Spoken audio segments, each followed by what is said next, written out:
WNBA fans are erupting tonight, and this time it's not about one incident. It's about a pattern that's becoming impossible to ignore. Chicago Sky guard DiJonai Carrington has now made contact with 3 different players' faces in the span of just 4 days. And after her latest game against the Golden State Valkyries, the internet has officially had enough. Tonight we're breaking down everything that's happened, from the flagrant foul that started this entire saga to the fresh footage that just added fuel to the fire. Let's rewind to where this all began, because you need the full picture to understand why fans are reacting the way they are right now. Last week, during a game between the Chicago Sky and the Indiana Fever, Carrington was defending against Sophie Cunningham as she went up for a layup attempt. Carrington's hand caught Cunningham around the head, and the contact was significant enough that Cunningham ended up bleeding from the mouth.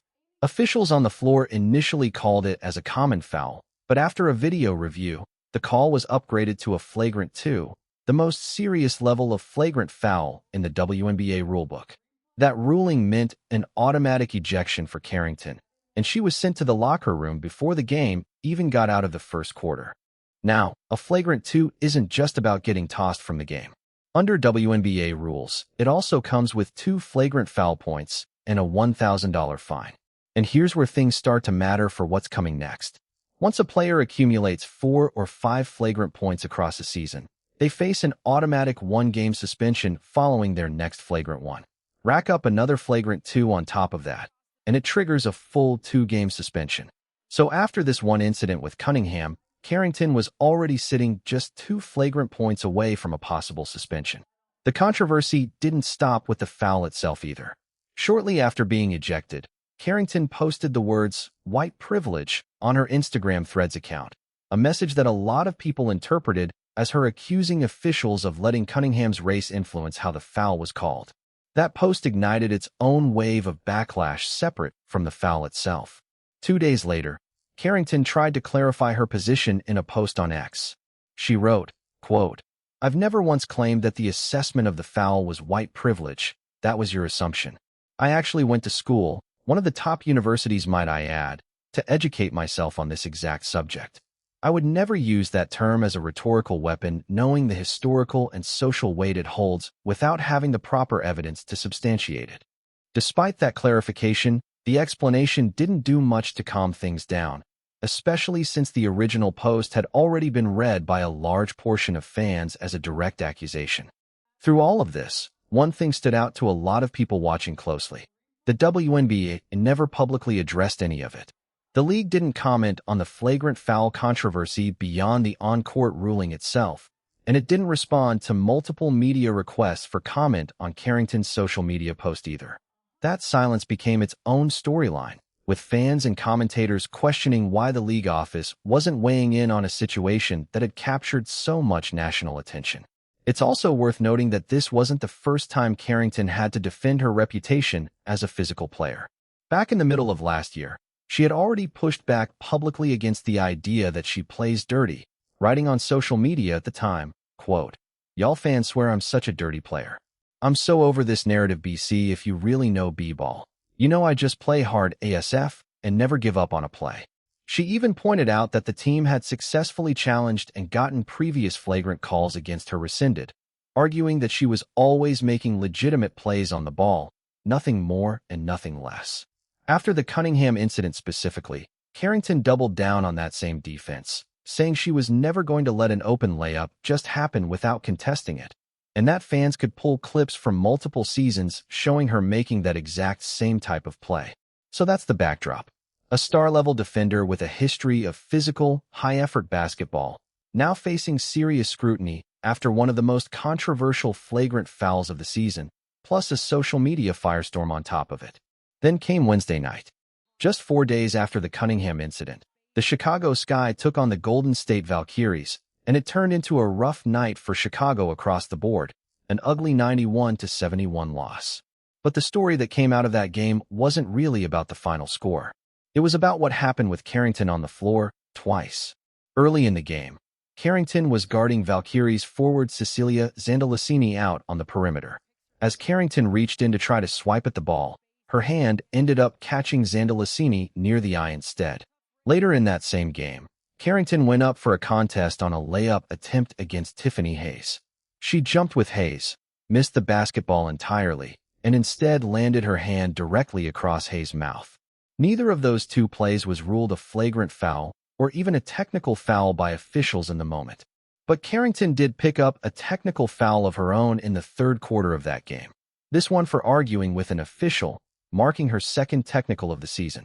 Put it all together, and in just a 4-day stretch, DiJonai Carrington was now connected to 3 separate incidents involving contact above the neck. One resulted in an ejection and a bloody mouth for Sophie Cunningham. 2 more happened in a single game against Golden State, catching Zandalicini near the eye and Hayes across the mouth. For a player who had already spent the previous week defending herself against accusations of dirty play, the timing of these 2 new incidents made it almost impossible for the story to just quietly go away. Fans on social media wasted no time reacting once clips of the Golden State game started circulating. One widely shared post read, quote, "DiJonai with another signature move yet again versus the Vox tonight." Another user joked that her hands seemed to have, quote, "heat-seeking face sensors." The reactions ranged from genuinely frustrated to darkly humorous, but the overall tone across timelines was the same. A growing number of fans feel like this is becoming a pattern rather than a coincidence, and they want the league to actually address it. And that's really the core of why this story has fans so fired up right now. It's not just about one bad play. It's the combination of everything stacking up in real time. The original flagrant foul on Cunningham, the ejection, the white privilege post, and the fallout from it. The complete silence from the league office through all of it. And now, just days later, 2 more face area incidents in a single game, followed by another technical foul for arguing with officials. Adding to the frustration for a lot of fans is the contrast with how the league has handled discipline in other situations this season. Carrington still has not faced any additional consequences beyond the original flagrant 2 fine from the Cunningham play. No suspension, no further public statement from the league.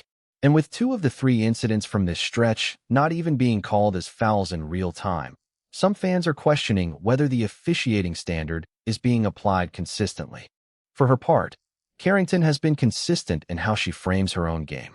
She sees herself as an aggressive, hard-nosed defender who plays every possession at full intensity, not someone deliberately trying to injure opponents.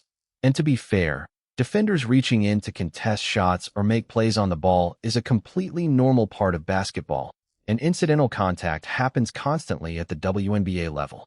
The question fans and analysts are now debating is where the line sits between aggressive, hard-nosed defense and a pattern of recklessness that puts other players at risk. What happens next is really the big question. Carrington is still sitting close to that flagrant point threshold that could trigger a suspension if she picks up another serious flagrant foul before the point total resets.